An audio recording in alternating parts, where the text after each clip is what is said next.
We have about 45 minutes or an hour to go through a 2-hour program. I'm going to go as slow as we need to. If I don't finish the program, I'll be happy to email the PowerPoint to anybody so you can get the last few, but I'd rather spend the time and dig down. How many of you are in sales, first of all? Show of hands. Okay, put your hands down. If you have a relationship going, if you have customers, if you have kids, if you have parents, you're in sales. How many of us became consultants during the pandemic, left a job or a big company? How many of you were running a business, an individual business or consultancy before the pandemic? Can I see a show of hands on that? So a lot of us are getting used to this and a lot of us are stepping into sales. So what I want to do today is try and give you some information on some things you can do in prospecting. Prospecting is basically trying to find people that aren't currently my clients to become clients. And I'm going to tell you stuff that has actually worked. My background is I have been in sales since I was 12 years old. I will be 72 this year. I spent 20 years in the retail world and record and music business when I lived outside of Philly and Willingboro in the 60s and 70s. I spent 15 years in the direct marketing and the advertising business. I started and grew a large advertising firm in Orlando. It was the largest direct mail company when I sold it in 92. I met my wife Sharon in 92. She had a little bakery called Sprinkles Custom Cakes. In 6 months, we went from 4 a month at grocery store prices to 7 to 15 to 20 a week at about double the price. We sold that in 95. I moved up to New York and Boston and worked for a consulting company for about 8 years, strictly in sales. I was their number one sales guy, whatever market they put me in. When I resigned from them in 2002, I found out in the exit interview that they had 17 people in the field and I was 30% of their sales. And you should have seen their face when I handed in my resignation letter at the end of that conversation. And I opened a sales training franchise. If you're familiar with Sandler, I opened a Sandler franchise on April Fool's Day of 03. I did that for 18 years, trained thousands of people all over the country, sold that just before the pandemic. Timing is everything. He closed down. I took 2 years and worked out my non-compete. And then I said, what do you want to be when you grow up? And I realized I'm good at this. So for the next 5, 8 years, as long as I'm able, as long as I'm still enjoying it, I want to try and do a Vulcan mind meld. I want to try and get 50 or 60 years of sales experience into some other people's head before I decide that I just want to do cruising for a living. So the first tip is this. Are you networking or not working? It's a question that I ask people. You all go to networking meetings. You're at one now. But is it really networking? Or are you just showing up? How often do we go to networking meetings? I tell people you should be going to a minimum of 2 a week. One of them should be one where you know people, and it's maybe the same people. And the other one should be a mix, a chamber meeting, an association meeting, an industry meeting, something like that. 2 to 3 a week. For 20 years, I attended 2 of the former on Tuesday and Wednesday mornings at 7 a.m. I went to groups. They were private. They were not cheap. They were expensive, about $100 a month. It included breakfast. But you know what? From 1983 until I sold my business in 4 different businesses, one of them I continued to be a member of. This morning, I just bought one of their teams. I'm buying appliances from the guy. So you will build lifelong relationships in those groups. The other ones, you need to constantly be feathering new people in. So if you're going to the same meeting every week and every month, that's good, but you need to add something to the mix. Organizations like this. There's dozens of different networking places online. You've all got local things that you can go to. If you work in a specific industry, or if you're going after people in a specific industry, I always ask people, if you're hunting for deer, where's the watering hole? In other words, where are those people going to be gathering? If you're going after doctors, go to a medical association meeting. If you're going after dentists, the dentist association. If you're going after manufacturers, we have a Central Florida Manufacturers Association. So where's the game that you're hunting? And that's where you want to be hunting. Take a look at the networking meetings you go to. This is a tough one. Are they productive? Here's the problem. You know, Miriam, you and I just met. We chatted a little bit on chat. We sort of like each other. We'll get together for a meeting. But if I attend this group 8, 9 times, even 6 or 7 times, and I'm not really getting anything out of the group, even though I love 4 or 5 of the people on here, I love all of them, I have to separate myself emotionally from liking these people to, are these the right people to be networking? And that's a little bit harsh, but does that make sense to everybody? Have we all fallen into that trap? You keep going to the meeting just because that's my Wednesday meeting. And then one day you realize, why am I going to this meeting? I haven't gotten a nickel of business in 7 months out of it. Before you leave a group that you've invested time in, when you get to talk, stand up and say, hey guys, I haven't asked.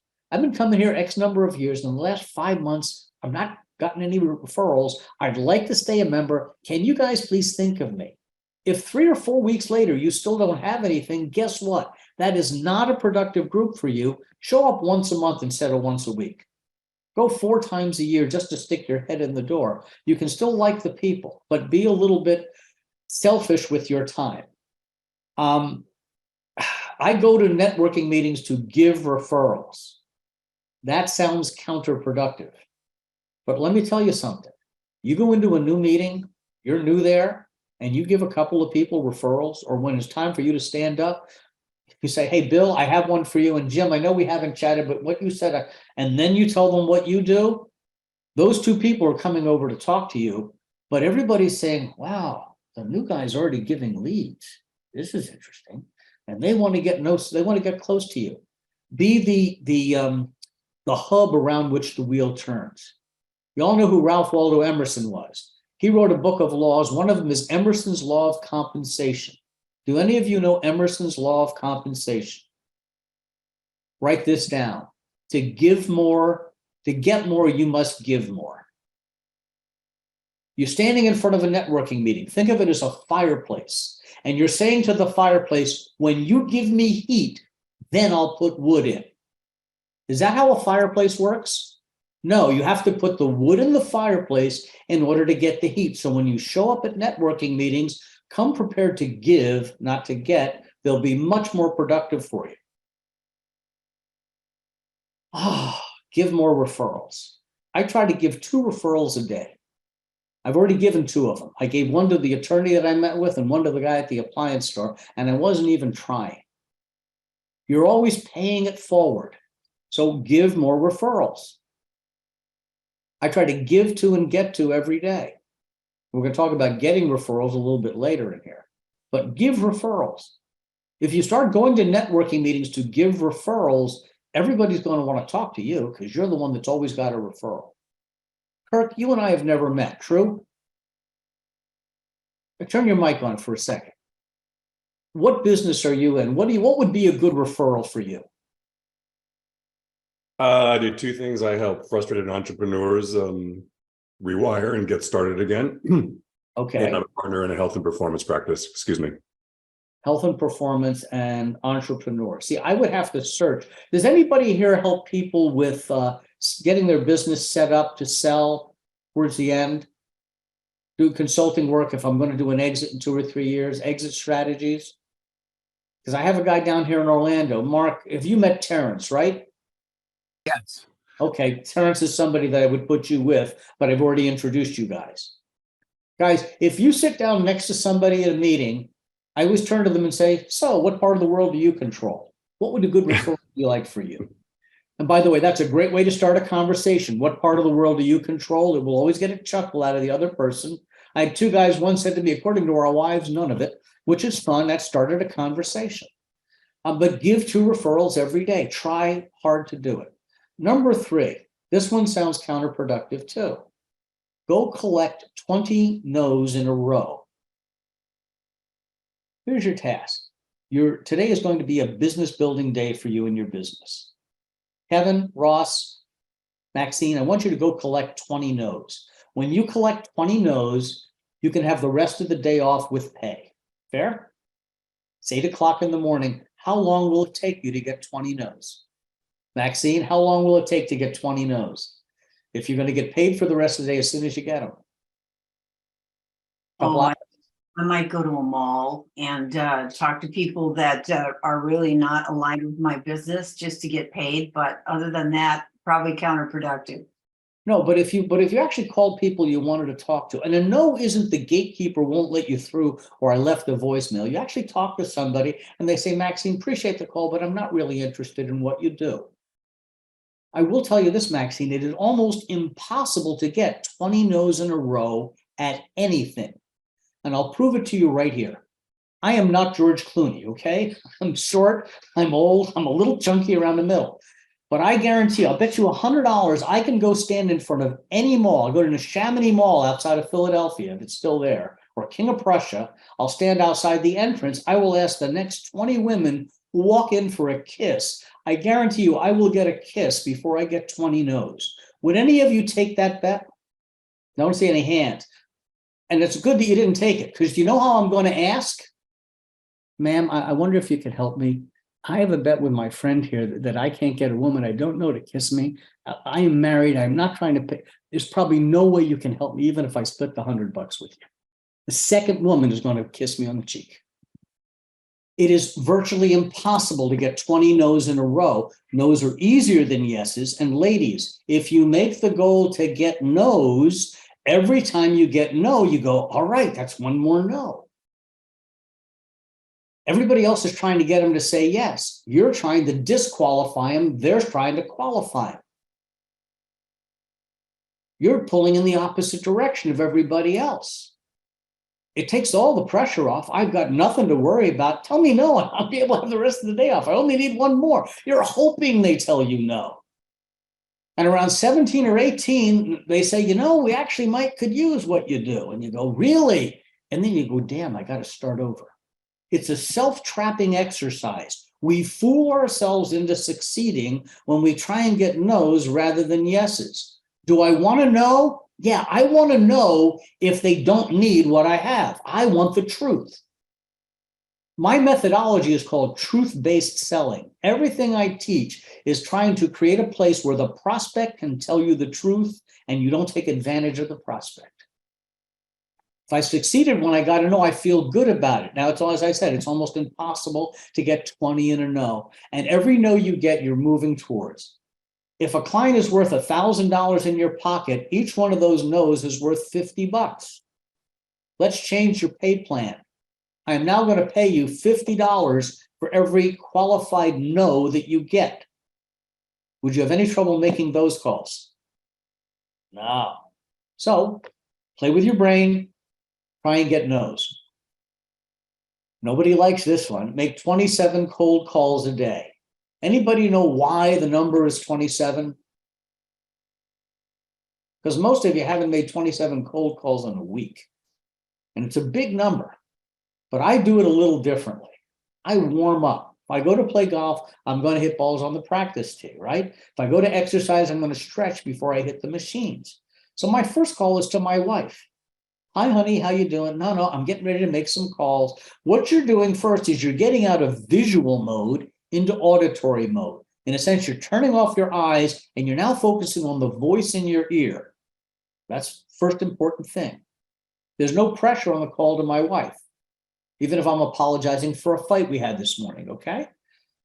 Second call, third call, I call a friend, I call a good client.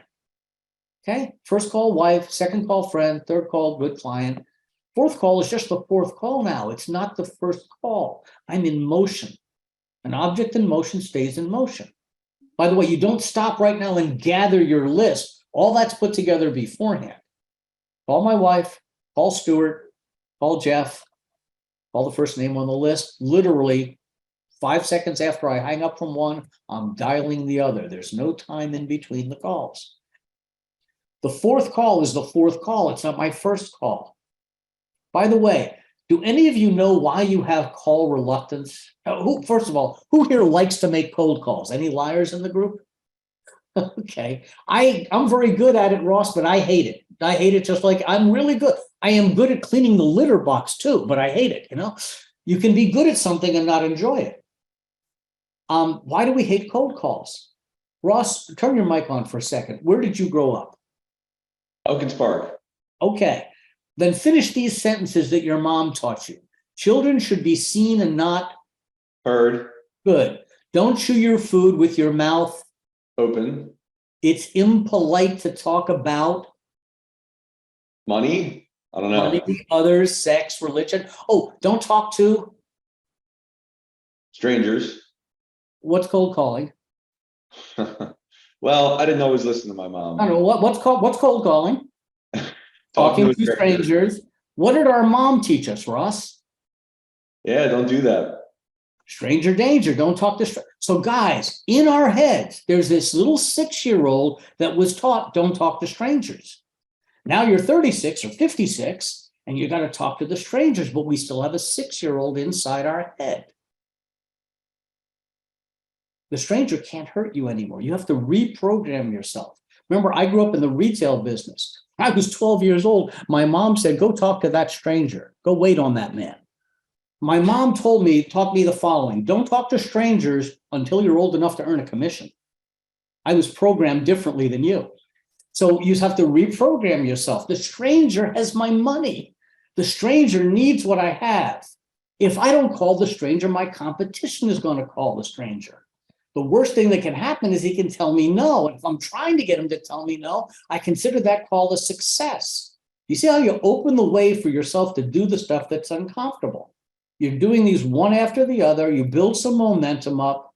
And now you're dialing, and the object is to get those 20 no's in a row. And ladies and gents, it is virtually impossible to do it.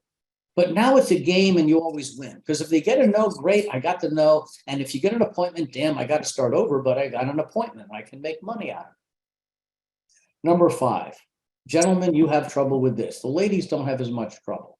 Ask for help. Do any of you remember Columbo? It's almost archaic. It means from the 80s. But Peter Falk played Columbo. For those of you that are a little bit younger, he was always a little confused. I'm a little confused. Maybe you could help me out. It's probably nothing important. And he always looked completely helpless, didn't he? But he was never helpless. Have any of you read the book, I'm Okay, You're Okay? Okay? This is not okay in practice.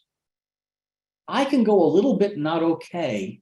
And when someone goes not okay, we feel compelled to rescue them. If somebody trips and falls or misstates something or is having trouble finding a word, you ever find yourself filling it in and you feel good about yourself when you do it? Well, if you learn to give people opportunities to rescue you when you're in front of them by struggling a little bit for a word or to say something and letting it come out of their mouth, guys, they can never argue with what comes out of their mouth. I don't think it's in this group, but one of the things I teach is anything you can say, you can ask. So instead of saying stuff, start asking questions, and then the words that you want to be on the table come out of their mouth, which they can't argue with. Don't try to be the know-it-all. It's tough because most of you are smart. It's not only okay not to have the answers, it's okay to struggle for an answer and let them come up with it because then it's their answer. And 90% of the time, they will rescue you. I did it this morning in front of a group. I taught them the concept, and then I started telling a story, and I was looking for the word hangar. I said, what's that big building they put the airplanes in? And I'm doing this in front of the group. And one of the guys over here said, hangar. I said, see, he rescued me. People will do it because, again, their mother's whispering in their ear, the poor guy's struggling, help him out. Their little 6-year-old says, I know the answer. Your 6-year-old has always been rewarded for having answers, and the answer comes out of your mouth and you feel good about you. One of the things you have to remember about selling is the person you're with always has to feel good about you. They may not feel good about their situation, but they always have to feel good about you. Number 6, ask for referrals. We talked about referrals, asker. We don't get them because we don't ask. Why don't we ask for referrals? We're embarrassed to ask. We're afraid to ask. Maybe we don't know how to ask. So how would I ask for a referral? Have any of you ever done anything good for a client? 100% of you, right? Have you ever had a client come to you and say, man, John, you knocked the ball out of the park. Thank you so much for your help on getting me that job. John, everybody has said that to you? Turn your mic on. I'm going to play with you on this one here, okay? Absolutely. So, John, you're really happy with the job that I got you, man. I'm glad I can help. I'm sure if the situation were reversed, you would have done the same for me. True? Mm-hmm. Listen, man, have I earned the right to ask you for a referral or is it too early? It's a good question. Yeah. When they tell you how good you are, thank you so much. Most of us say the words no problem and you blow it. There's a book by Robert Cialdini, Cialdin, I call it Influence, Principle and Practice. And he talks about the principle of reciprocity. If I lend you my lawnmower because your mother-in-law is coming over and your lawnmower is busted, 3 weeks from now, if I need to borrow a chainsaw, you're sort of obligated to lend me your chainsaw because I lent you my lawnmower. Mhm. Well, when you do something good for somebody and you help them out, and they say, man, you hit the ball out of the park, glad I could help.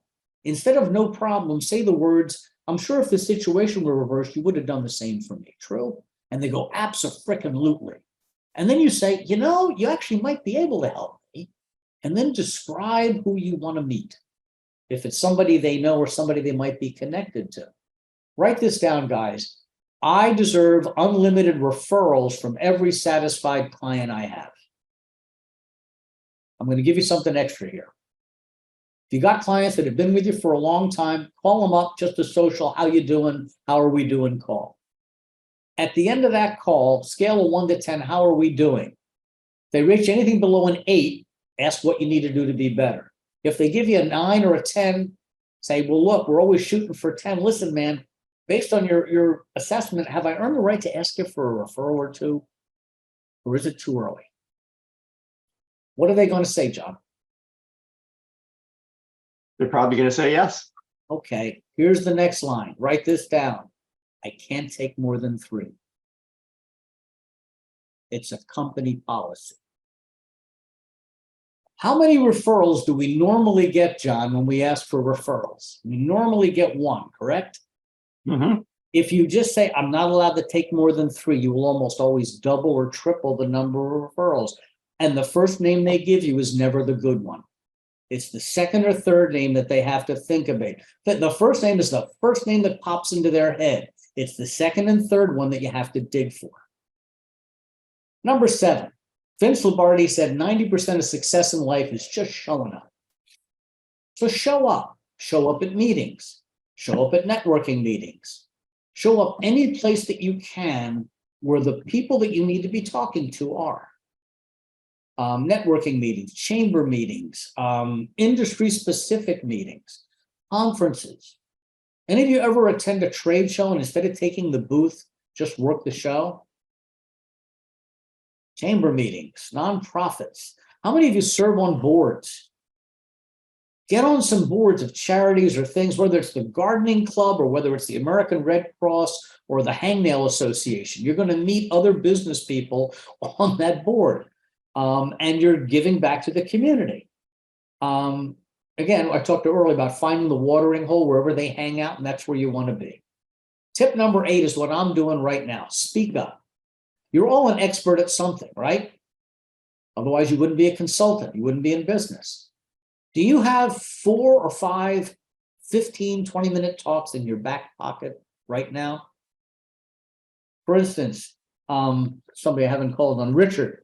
If I didn't show up today and Paul said, hey, Richard, could you do a program for us today? We need 45 minutes. Do you have a 45-minute program you could do for this group today?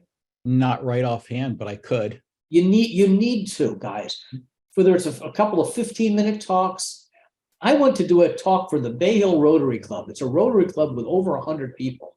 I had to drive literally an hour across town from the east side of Orlando way to the west side of Orlando. It was a 7 a.m. meeting. So I left the house at 5:30 in the morning that morning, drove to Bay Hill, got there early, came in, the room filled up with people. The talk I was giving was this talk, 15 prospecting tips. I had the handouts and the worksheets out there.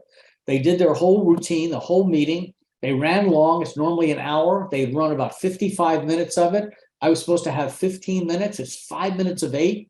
And they said, look, guys, Eric drove from the other side of town. We're going to give him his 10 minutes. And as I'm standing up, and here's Eric Schulman with magical people skills. So they're applauding for magical people skills, and the sheet in front of them is 15 prospecting tips. I pulled out the CD for prospecting tips. I put in the CD for magical people skills, and I did 15 minutes on magical people skills. They called me back 2 months later to do the 15 prospecting tips. But you've got to be able to do that kind of stuff, to be able to speak up. You're an expert at something. Put a talk together on it. Get out and talk to organizations and associations. Let them know you're available. How many have never given a talk in front of a large group? It's okay to have not done that. We all have. Okay, so you're not afraid of speaking in front of people. When I get in front of the room, I'm the expert. I have some sort of credibility, or they wouldn't have put me or you up there. So that credibility builds. Also, you never sell from the platform, you teach from the platform. You're looking to impress them about how good you are and how much you know. You're not looking to tell them about the programs that you have and the articles and the stuff that you do. This is about them. You're a teacher. Put a call to action at the end, as I do at the end. I'll give you an opportunity to reach out to me. And it's an edu-sell. You're educating them. Guys, you know that if you go in and talk to somebody for an hour, at the end of the hour, they're saying, she really knows her stuff. This guy really knows what he's doing. And you've done that by showing them how smart you are. When you get in front of a group, it's the same thing. You educate them. You educate them on items. The most important thing you're educating them on is they need to talk more to you. That you need to leave them wanting more at the end, where at the end they go, you know what? I feel like I've just scraped the surface. I need to talk to her. He's got something that I can use. I call it an edu-sell. Obey the 80-20 rule. Learn to shut up. God gave you 2 eyes, 2 ears, and 1 mouth. Do you find yourself using them in that? Are you listening and watching 80% of the time and talking 20, or is it just the opposite? Try not talking. Try just asking questions in the next conversation you have. Just ask questions, don't make statements. And watch. If you just ask questions, they will do 70 or 80% of the talking. When you're on a sales call, why are you on a sales call? I am not there to educate the prospect. I'm there for the prospect to convince me that they need to solve a problem that I can solve, and that they're committed to solving the problem. Sales call is not about me. So the less I talk, the better I am. I never got tattoos, but I got 2 tattoos on the inside of my eyelids. This one says, shut up. This one says, let him talk. So every time I blink my eyes, I see, shut up, let him talk. Shut up, let him talk, over and over.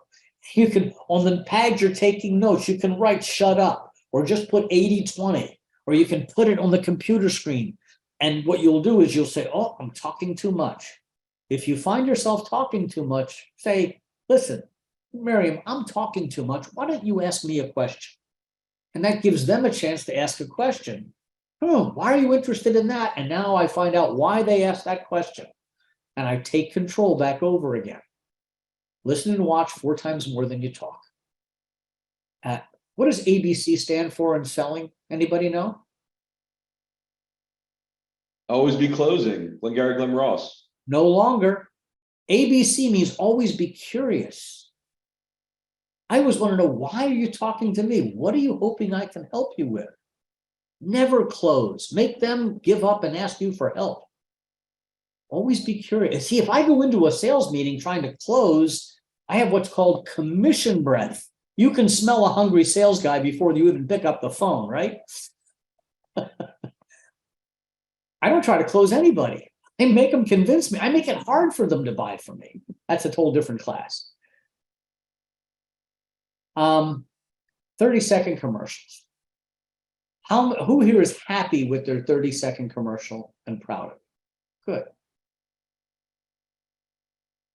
Most people's 30-second commercials are awful. Do you know why? They're about them. They're about their company, their features, their benefits, and why you should do business with them. My 30-second commercials are different every single time I do them. I custom fit them to the person in front of me. Because the 30-second commercial for Maxine may not work on Jeff. And Jeff, may not what I say to Jeff is not going to resonate at all with Paul. You've got to custom fit stuff. Just like certain clothes fit certain people better, make them look better, certain colors look better on people. You've got to custom fit a 30-second commercial.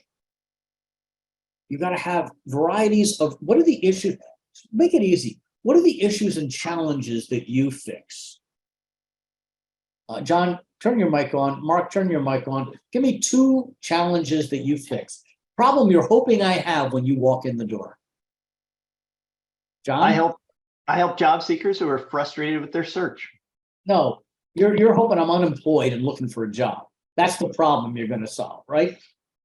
Or people who can't find good people because nobody good seems to be out there anymore. Mhm. So you work both ends. You've got to sell the client and the guy who's getting the job. You have 2 sales to make. I've trained people in the recruiting world, if that's the world you're in. I take it careers.com. I'm coaching. Oh, you're coaching. I'm coaching the job seeker. Okay, on how to get the job. Yep. Okay, so they have to have a 30-second commercial. If I walked in for a job, my 30-second commercial would be this: John, I appreciate the interview, but actually I'm kind of curious as to why you thought I might be good for this position. Because based on what you had in the description, I didn't see me as a fit. Why are you interviewing me? What are you hoping I could do? Because if I can't do it, I can save us both some time. And the interviewer is going to want to talk to that guy. Mhm. I walked into a job interview. I've only been on 3 job interviews when I was in the consulting business for my entire life. I landed all 3 of them. This one, I drove up to Jacksonville, and the guy was doing the interviews in a hotel looking for a regional guy in the consulting business. 3:30 in the afternoon. I walked into the meeting. I knocked on the door of the suite. He said, I'm just finishing up with somebody. And then a couple minutes later, the other guy came out. He said, give me a couple minutes to freshen up. I said, go ahead. So I'm looking out the window in the hotel suite. He comes back out. I turned around. I said, man, you look fried. He did. He looked like he had been rode hard and put up wet. And he says, I said, you're having a rough day, aren't you? He said, yeah. I said, can I make this easy for you? He said, try. I said, you're looking for somebody that can walk in and talk to a business owner as an equal, get them to admit the stuff is wrong with their business that they won't even tell their employees, and to hire us to help them. And you're looking for somebody who could do that in one call. And he looked at me and he said, would you do me a favor? I said, what? He said, I've been interviewing turkeys all day. Would you take the job? We'll go have lunch and you can drop me at the airport. That was the whole freaking interview, guys. You catch people, 30-second, you also have to have a 10-second commercial. And it's about them and their issues. I work with people who are frustrated because they can't get the people that need their services to pick up the phone. They're irritated because every time they put out a proposal, they always seem to get shopped. They get too many think it overs. They're wasting way too much time on follow-up, and very little that results in business. They want to fix it, but they don't even know who to turn to. Anybody here having issues like that at all? And the ones who raise their hands are mine. Or maybe we should talk. I didn't tell you what I do. I describe what my customers look like and the agonies and the crap they're going through. And you have something called a hook question at the end. Does any of that sound familiar to you? Or am I barking up the wrong tree? Is any of that stuff you want to fix, or should I get out of here now? And if you're good and you aim properly, they'll go. I had a couple. I talked with a husband and wife who owned a business together, and I did my opening. Look, a lot of people call me in because they're worried about this, that, and this, that. The reason I'm here is that one of those or something else. No lie, the woman literally looked at me and started doing this in her office. I said, what are you looking for? She said, I'm looking for a camera, because that was exactly the conversation we had 5 minutes before you walked in here. How do you think that conversation went, guys? You know what your people need. You know what your people are looking for. You got to have different commercials. If you're doing a commercial for a group that you meet with every week, you got to change it up every single week. There was one guy who sold coffee, was in 2 different networking groups I was in. I could have done Sandy's 30-second commercial verbatim, right down to the New York accent. I mean, the coffee business. I mean, I could do the whole thing because he did exactly the same thing. And guys, it's boring. Talk about, if you're getting in the same group, talk about something that happened that week. Tell them a story. Some of them you're going to get up. Sometimes you'll give it on the phone. Don't be giving it to gatekeepers. You also have to have a 10-second commercial. I help salespeople double their income in about 6 months if they're on commission and if they're willing to change. And what are you thinking? How do you do that? Good, that's going to mean a conversation. Drop a breadcrumb and walk away. You don't run into the park waving the bread over your head saying, hey, pigeons, I've got bread. You walk quietly into the park, you sprinkle a few breadcrumbs, and the pigeons come to you. Those of you in the city understand that. Number 11, learn how to discover who people are. How many of you have taken a DISC test or are familiar with DISC? Okay. If you haven't taken a DISC test, go on to Google, type in free DISC, D-I-S-C test, and take it. It's 20 or 30 questions. It'll take you 10 minutes. Have fun, laugh, answer honestly. It'll give you an idea of how you're wired. Are you more outgoing or are you more reserved? Are you more people-oriented or task-oriented? Those are the two axes. And we tend to be a mixture of different styles. I'm outgoing, task-oriented, and people-oriented. I'm a DI or an ID as the situation presents.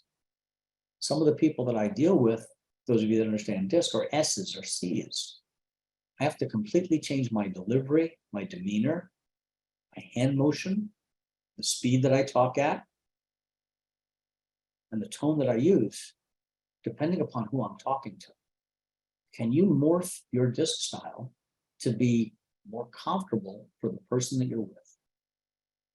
If you can't change, sales is acting to some extent, not to be disingenuous, but to play the part they need you to play so they feel comfortable enough to be honest with you. Does that make sense to everybody? Understanding communication styles. The D, outgoing, demanding, task-oriented. I don't care about people. Done is better than perfect is my motto. The I, the outgoing, people-oriented person. If the D is a business leader or a politician, the I is an entertainer. Think Robin Williams, Jim Carrey on stage. Fun, okay? The S, 35% of the population, largest group, reserved, people-oriented. Whereas Ds make good DEA agents, good cops, good corporate leaders. S's make wonderful HR directors, teachers, nurses, therapists. They're wired differently. And the C, very critical. My wife is a C. Everything has to be done right. There's a place for everything. She is a baker. Baking is a science. I am a cook. I'll put a little extra of this, a little bit more of that in. Can't do that in baking, as I found out. That's why I don't bake. Not my style. They will not change their buying style to match your selling style. We must change our selling style to match their buying style. If you've ever had a personality conflict with a prospect or a client, you don't get to do that anymore. They get whatever personality or communication style that they need so that they're comfortable in the meeting. Does that make sense to everybody? Number 12, obey the 3-foot rule. If you get within 3 feet of people, say hello, except certain parts of New York and West Orlando, West Philly. But I get within 3 feet, I nod, I say hello, I'll make eye contact. I talk to people in elevators. They can't get away from you. How many of you ever get in a crowded elevator and everybody just stares at the numbers and it's utter silence? Next time you get in a crowded elevator, Jeff, be the last one to get in. When the doors close, turn around. And this is what they see. You turn around. They all look at you the way you guys are looking at me right now. Then why did he turn around? And here's what you say. Now that I got you all together, let me tell you why I called this meeting.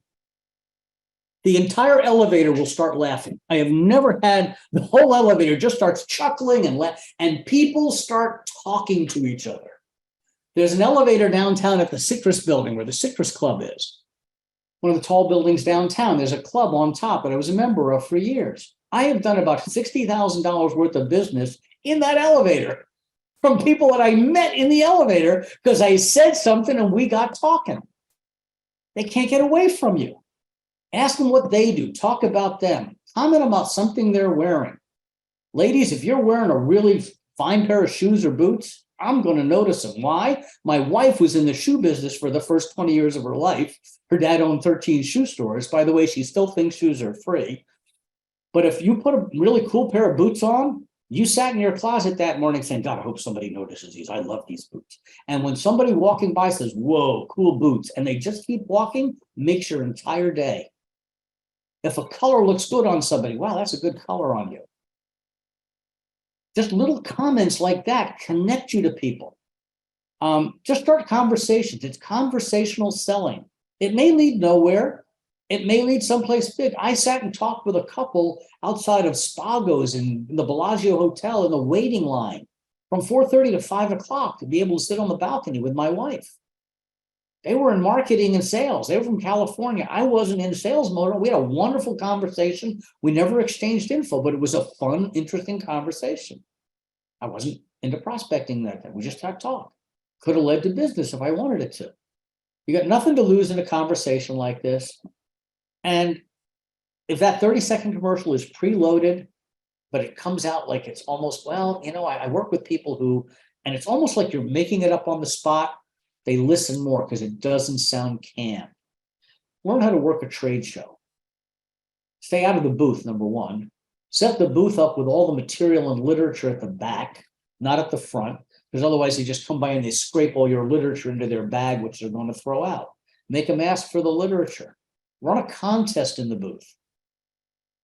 Free trip to the Bahamas. Put your business card in the fishbowl. Then hide the damn fishbowl. Put the fishbowl under the desk. Maxine, that surprised you. You hide the fishbowl. They come in and they're walking around with their card. They're looking for the fishbowl. Hi, can I help you? Yeah, I'm looking for your fishbowl. Oh yeah, where did they buy? I'm Eric. Who are you? And now you're talking to somebody. Work the brochure from outside the booth. If you're working the booth, stand in the aisle in front of the booth, two of you, with your back to the traffic flow so that people slow down and back up in front of your booth. Create a little bit of a traffic jam there. Don't put 5 guys across, but 2 of you strategically spaced will just slow the traffic down enough that they have to go around you, and it'll create a little bit more interest. Go out and talk to the other vendors when they're not busy. I work trade shows without ever taking a booth. I wait until I see a booth completely empty with the people standing around. I walk in. Hey, has this been a good show for you? Productive, and I start talking about the show. They will eventually ask me, what do you do? And then I better have, based on what I learned and what I saw in the booth, a 30-second commercial or a 10-second commercial or one question where they go, ooh, I'm glad this guy stopped in. I need to talk to her. I need to talk to him. Number 14. Learn how to leave a good voicemail message. I put a couple of the tough ones towards the end here. What percentage of your voicemail messages get returned? Anybody over 50%? I'm normally in the 50 to 70% range, guys. One minute? Paul? I saw the finger. No, I was saying, I know your trick here. You did it to me. Here we go. I can't wait. You leave, first of all, you don't sound like you're selling something. You don't want to sound like a salesperson. You don't want to talk about yourself. First trick is this. When you get off of this call, call your cell phone, leave yourself a voicemail message like you're a prospect. Wait till the end of the day, listen to the message you left and ask yourself this question. Would I call that lady, that guy back? 9 times out of 10, the honest answer is no. I wouldn't have returned that call. Hey, Paul, this is Eric Schulman. Listen, man, I'm 407-617-1716. Paul, I was told that you could help me. I'm having a, and you guys couldn't hear a word I was saying there, did you? I hit the mute button. I hung up on myself in the middle of leaving a voicemail message. Now, let me ask you guys a question. Does anybody hang up on themselves? No. So what did they think happened on your call? He must have got cut off. Maybe he drove into a tunnel. Did I sound like I was selling something or sound like somebody who needed help?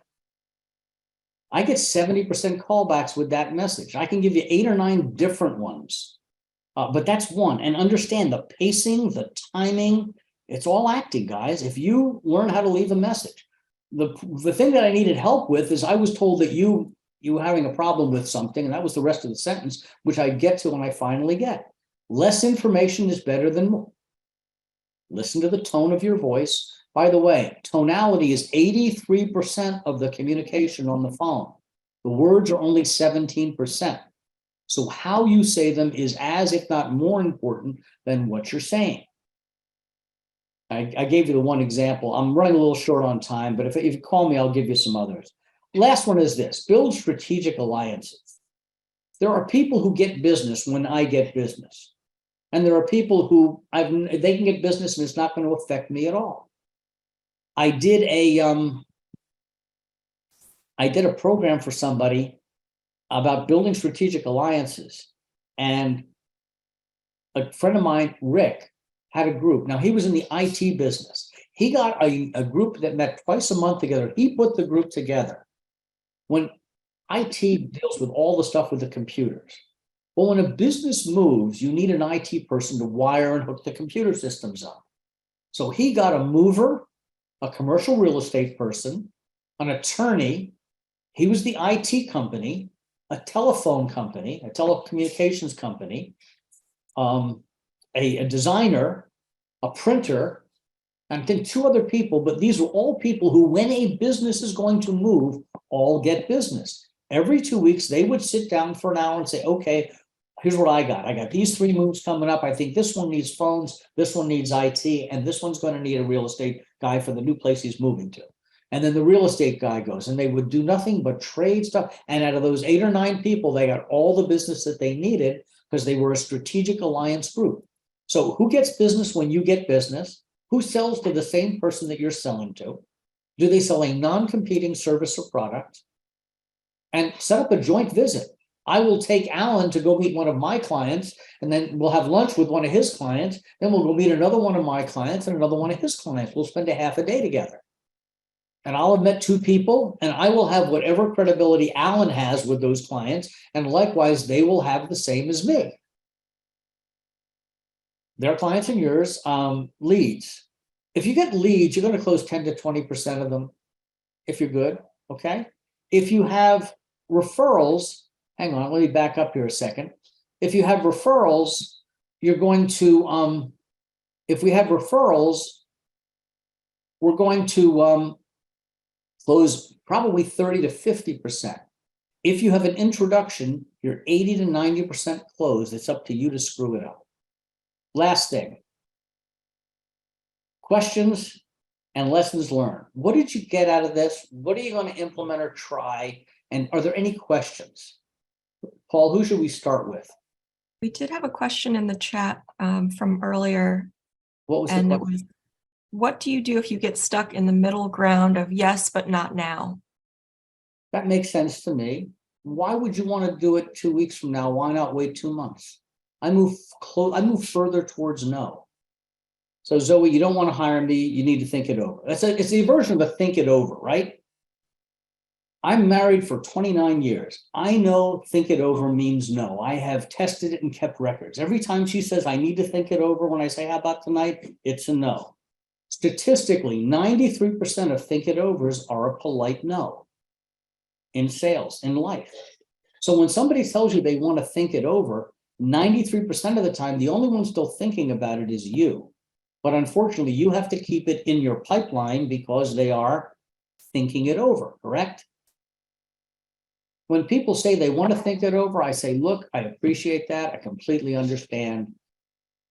So normally when someone tells me they want to think it over, it really means they're not interested. They just don't want to hurt my feelings. Is that what's happening here? It's okay. You can be honest. Miriam, do you want to elaborate? That was your question from the chat. Go ahead. Whose question was it? It was mine. It would help if I unmuted myself. Yeah. So Miriam, normally when someone tells me they want to think it over, it's really a polite way for them to tell me no. It's okay. It's okay to tell me no. Is that what's happening? So that's not what I'm getting from people. It's not, I'm thinking it over. I get a lot of, I'm really whelmed with this work project. Can you reach out to me in a month or 2? It's a lot of. So the stuff we discussed about your insurance really isn't that important, is it? You're in the insurance business, right? So if I were you and they said that to me, I would say, so the stuff we talked about regarding your insurance and the lack of coverage and such is really not that pressing. Sure. Answer that. I guess so. Or are there things on my plate that are No, more no, pressing? they called you in because they had a problem with insurance, right? Yeah. You've uncovered and talked about the problem and the solution. But they don't want to take the solution. So this really isn't important to you, is it? I go right for no. Tell me it's not important and I can leave you. Because here's the problem, Miriam. If you tell me you got to think it over, my boss, Mark, is going to make me call you 4 times a week for the next 17 weeks. And I don't want to be a stalker. Look, if you tell me no, I can leave you alone. Do you really want to think it over or are you just being polite? It's okay. You can be honest. Mhm. And So I'm going to wait for your answer now. So Right, be but like, so I get a lot of people saying, wait, but I really do want to do this. I'm just really overwhelmed. Not right, but not right now. I understand. Now, it's not that important.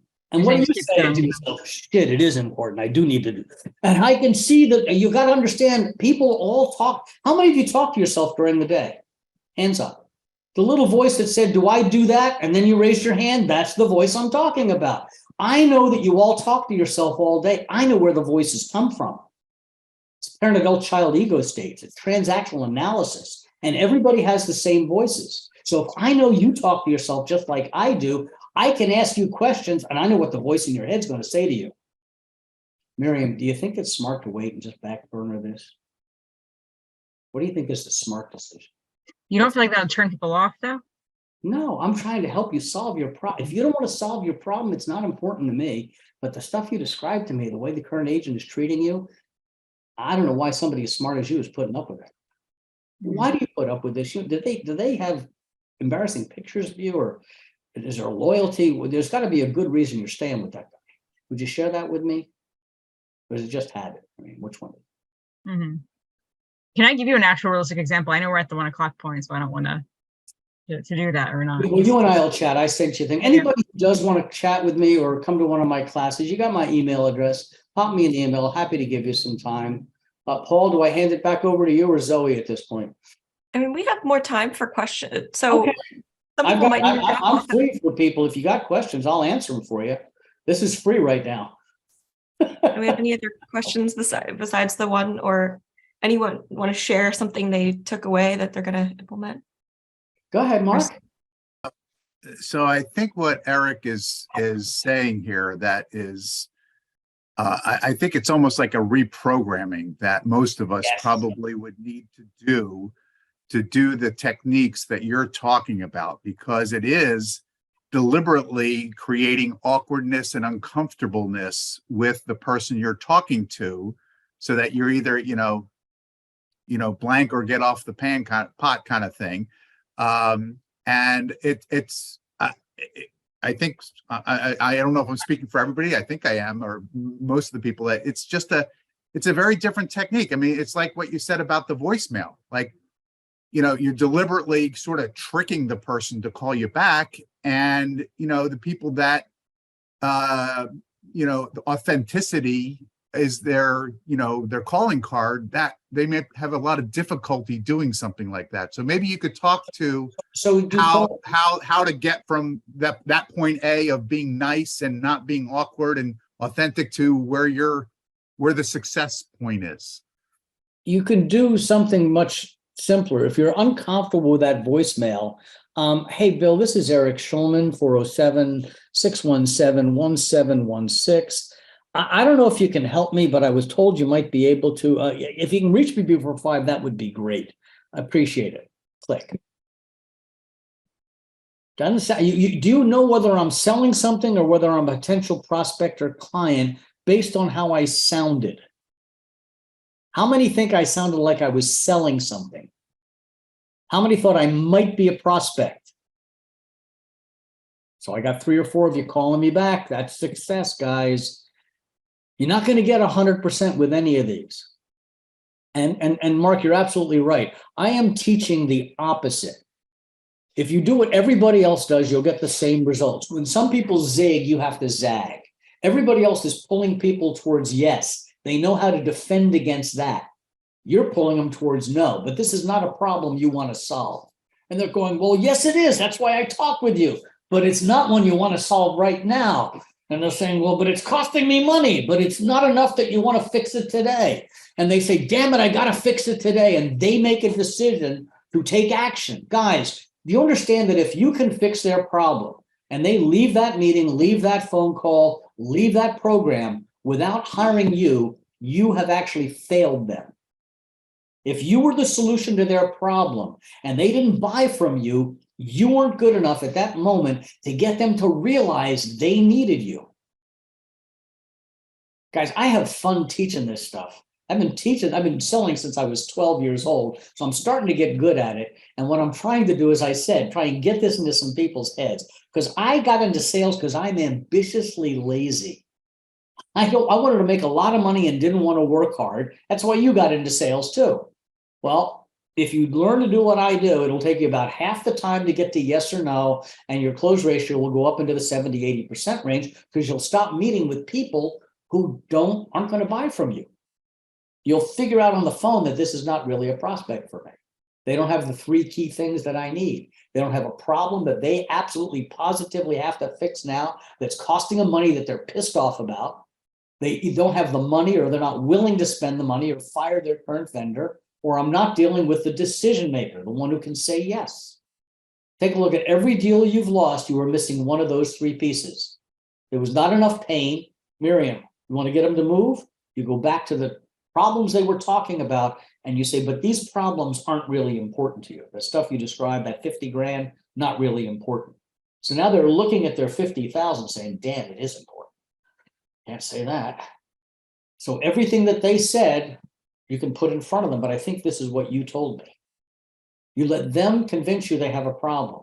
You let them convince you they're ready, willing, and able to spend the money or fire Fred, their current vendor. You make them convince you that they're the decision maker. Then all you have to do is show them what they just said they wanted and the price range that they said they wanted it. And you ask one question. So what do you think you should do? Based on everything you've told me and the solution in front of you, what do you think the smart move is? And they go, crap, I guess I got to do this. This is actually fun to do when you do it. Any other questions? You told them there's a test at the end, right? If there's no other questions, Paul, I'll hand it back to you, man. Eric, I have one. If someone called me and left me that voicemail, I think I'd get pretty mad at them without saying like who they were or why they were calling me. I mean, how do you, I know that you're trying to get to know quickly. I totally get that. I don't know even if I was in the market for something, I would say yes to somebody that I felt like deceived me into calling them back. I didn't deceive you. I said, I think you can help me. Give me a buzz back. Well, I'm not saying you did. I'm saying that's how I would feel, like I was deceived. Okay, then you need to use a slightly different approach. Hi, Ross. This is Eric Schulman. Man, wait a second. You're probably leaving. You're probably at lunch right now. I'm going to be here till 5 today. Here, let me give you my cell: 407-617-1716.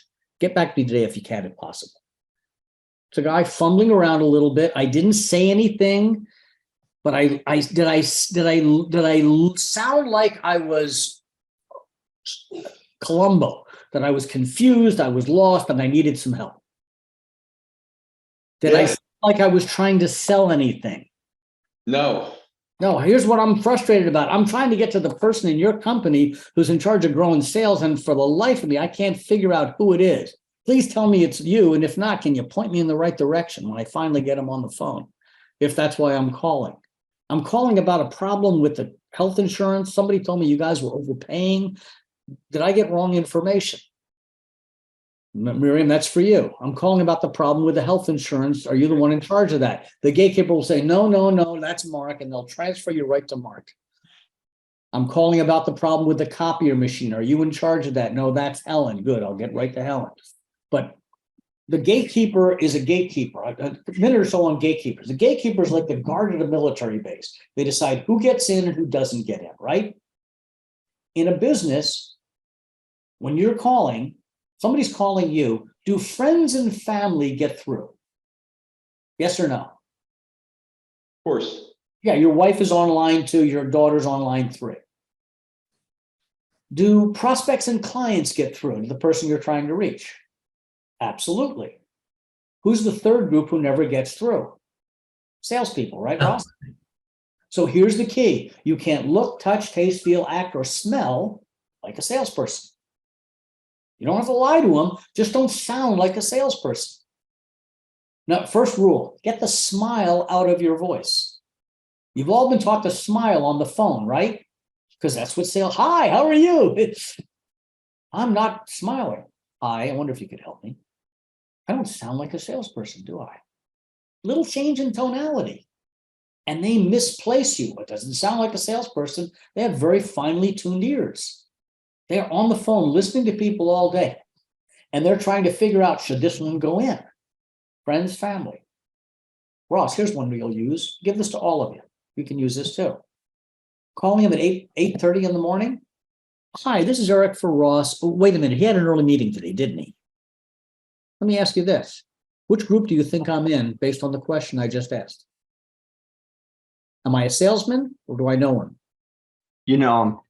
I didn't say I know him. I asked the question. He had an early meeting today, didn't he? But the receptionist or the gatekeeper thought I knew him. Little teeny things, guys. Ross, you don't have to lie. You don't have to tell them everything. And also the gatekeeper's got 3 other lines ringing and they're trying to determine, do I let this one through? Are they more worried about not letting through a good client or the wife and or more worried about occasionally a salesperson getting through? A big client is calling and you, the gatekeeper, stop him or her from getting to me. I am angry. You didn't let Mr. So-and-so get through. I've been trying to reach him for 4 months. He finally called me back. Occasionally a salesperson. Miriam, you got your hand up there. Yeah, I just wanted to clarify, because I feel like, there's a few different types of, quote, sales calls, right? So like, I know for me, and I'll just give an example, of my profession, right? So let's say I'm doing stuff on the employee benefit side with, let's say I'm trying to sell group life insurance, Yep. right? So if I'm calling a corporation, my voicemail is going to be really different than if I'm calling a prospect versus someone I've already had an appointment with. And, Yep. I'm hearing, different techniques for different things, right? So like if I call a corporation, I'm using the, can you help me? Do I have the right person thing? And I'm getting in usually. Like, I mean, I've been very good at getting past the That's gatekeeper. fine. And if what you're doing is working, keep Yeah. doing it. If what you're doing is not working, you try something different. Right. But what I'm saying is like, I'm hearing you saying a few things and it's just like, the mix and match of which goes to which, right? Which type of phone call, which type of voicemail are you leaving for which scenario? Is it like the corporate gatekeeper? Is it a prospect or someone you've already spoken to? Does that make sense? People that already know me, hey man, it's Eric. I got a question about X, call me back. That's easy. Mhm. People that are old clients, it might be, hey, I'm catching up or I had something to share with, there's a premise for the call, always have a reason for the call. And Mhm. people that are prospects, yeah, I've got a reason for the call. I want to find out, if somebody told me that you needed help in this area, if you don't need the help, I can take you off this list, but I didn't want to leave you lying on the side of the road. Tell me you don't need the help and I'll go away. And you're challenging them. Our job is to challenge a prospect. If we don't challenge the status quo, when we get out of that meeting or out of that call, they're going to be buying and using the same vendor that they used before we got on the call. Our job is to get them to see that maybe what they're doing isn't working as well as it should, and maybe it might be time for them to actually look for a solution. And sometimes they're fed up with what's going on, and they just want to fix it and replace it. Yeah, you guys are getting into some deep stuff here. I mean, some of these things are an hour class all by themselves. Part of it is our own head game. All this is inside your own head. If you don't understand what's going on, if you haven't read a lot on psychology and such, because sales is basically psychology 101. Actually, it's psychology 401. You really have to be good. Any of you familiar with the 7 universal facial expressions of emotion? Go watch the first episode of Lie to Me. It's available on Netflix. You can pick it up on YouTube. Just watch the opening scene. It's based on the science of Dr. Paul Ekman, E-K-M-A-N, paulekman.com. And he spent years traveling around the world studying people's eyebrows and facial tics. And he discovered something, that people in Borneo, Brooklyn, and Brooksville, Florida, show the exact same facial expressions for happiness, for sadness, for disgust and contempt, for fear. Their face moves the same way. And we have something called micro expressions, which are like a poker tell, a tiny smile behind the closed mouth, or the little grimace behind the closed mouth. They are 15th to a 25th of a second. And if you learn how to read facial expressions, you'll actually know what's going on inside of people's heads when you're sitting with them. I don't play poker, but I play sales. I make more money at sales than I do at poker. But you got to become a student of people. If you're going to be in sales, become a student of people, guys. And Now, so much of this is psychology. I mean, it's just, we block ourselves all the time. I remember when I had a colleague who challenged me on the rates I was charging clients and the way I was doing it. And over the course of a year, I doubled my rates, and my closing rate, if anything, went up, because it's all psychology. yeah. It's what I like to say is these are the droids you're looking for. These are Jedi mind tricks, but you have to use the Force for good. You can use what I teach to lie to people. And I have thrown people out of the program who I found out were using it to do mistruths. But when you use this to become a facilitator of the truth, you get to the truth much more quickly, and people realize you're being honest with them. I really do like teaching this stuff, if you guys can tell. Paul, this has been great. This is a good group. And I do want to talk to you, or Zoe already talked to about joining. Because you got good people in here. Always the one. That's a great talk, wasn't it? I thought so. There. Yeah. Is everybody sold? It's a joke. And I'm serious, if any of you do want to attend classes, I teach a class every Monday from 10 to 11 on Zoom. Come sit in on a session. If nothing else, I'll entertain you for an hour. You'll meet, half a dozen or 8 other people, and if nothing, and you'll probably learn something you can use. Mark, you've been to 1 or 2 of those, right? Yeah, they're very useful and interesting, and you always have something to take away, if not more than one thing. So recommend it. I'm with you, man. Well, because of your experience, though, you're not as cookie cutter as some of the organizations, so to speak, right? But with their process, you kind of, with your experience and knowledge and know-how, that you kind of really get into the weeds, but it's pretty compelling. You gotta have fun. If you're not having fun when you're out there selling, you're doing it wrong. My corporate vision statement, guy, is 6 words: have fun, help people, make money. Or have fun, help people make money, which is what I do for a living. And I've lived by that, and I don't take clients that aren't, if I don't enjoy the client, I won't take them on as a client. That's smart. Life is too short. There are some clients you don't want and can't afford. Beacon is the premier executive networking organization serving the Mid-Atlantic region. To learn more, go to beaconforlife.org.